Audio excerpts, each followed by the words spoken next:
Kenalin, nama aku Sinta Purnama dengan NIM 250510261. Di sini saya memenuhi tugas mata kuliah saya yaitu MK Psikologi Pendidikan dengan dosen pengampu Ibu Profesor Dr. Hajas Sudia, Magister Agama. Selamat menyaksikan.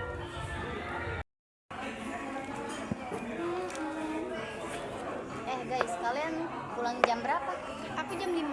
Aku jam 4 aja. Aku jam 4 juga deh. Sekarang jam berapa, Lan? Udah jam 3. Jam 3. Oh, gimana kalau kita bahas tentang presentasi kamu kemarin?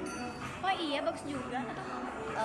Kan dosen kemarin nyuruh kita ngejelasin tentang mekanisme perilaku individu. Menurut kamu gimana?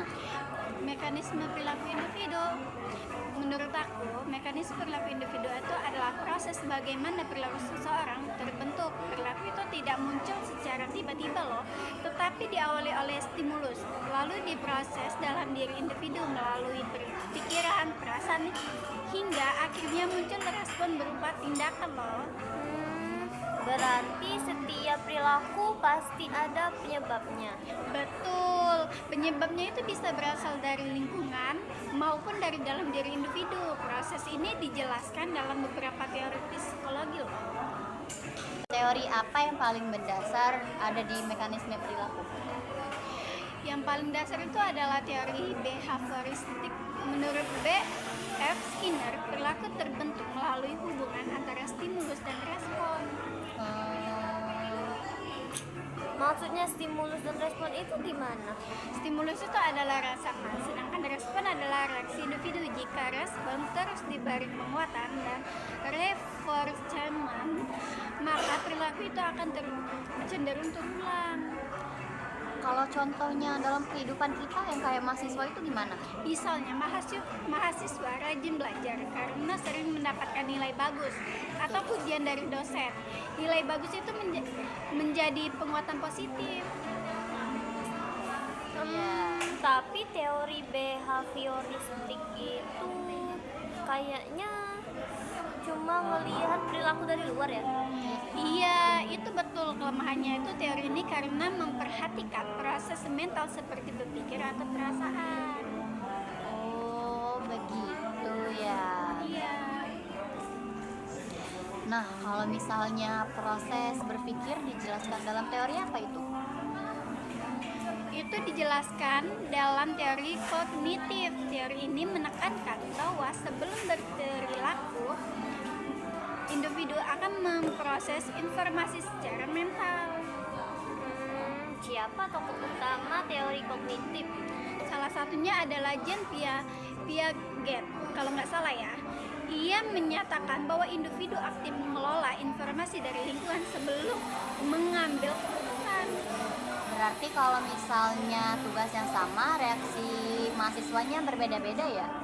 Benar, ada yang melihat tugas sebagai beban, ada yang melihat sebagai tantangan. Cara berpikir itulah yang menentukan perilaku.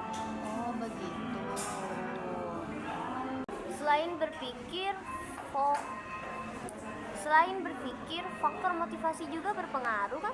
Iya, faktor motivasi dijelaskan dalam teori humanistik atau Abraham Maslow.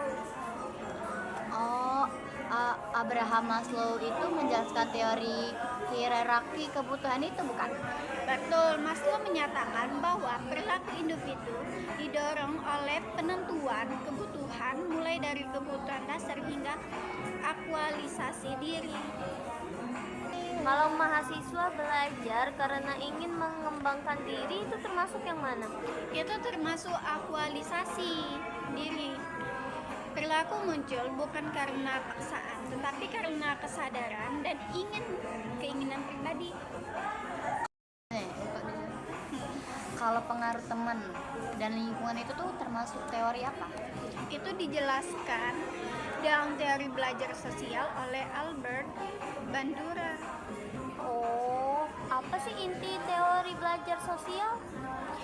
Manduri menyatakan bahwa individu belajar melalui observasi atau peniruan terhadap orang lain, serta melalui interaksi antara individu, perilaku, lingkungan. Oh, gitu.